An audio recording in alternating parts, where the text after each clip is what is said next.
Welcome to Scott's Farming Adventures, episode 812.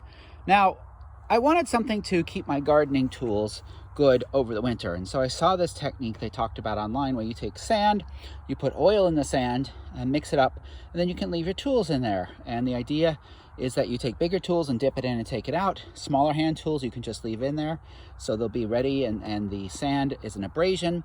The oil helps to keep the rust from building up on them. Now they say, a lot of people just say use motor oil, but I didn't want to do that because these tools are going to be used for my food. So I looked for alternatives, and one alternative was mineral oil, and another one was linseed oil.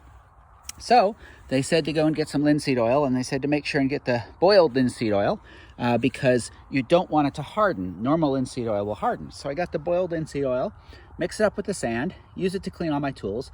That was good. Then I needed to do a little bit of gardening, and I came to get my tool, and oh my goodness.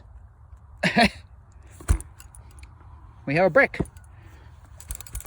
I don't know what's gone on.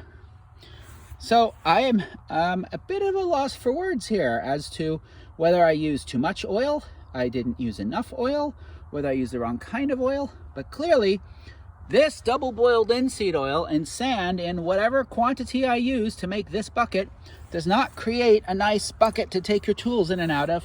It creates a brick.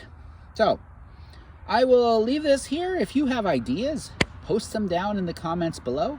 I'm not quite sure, but I've got a little work to do now because I figure before things settle in too much for winter, I better get my tools out, and I'll try again next year. But hey, that's what happens out here in the life of trying to grow things on the land. You try stuff and it doesn't always work out.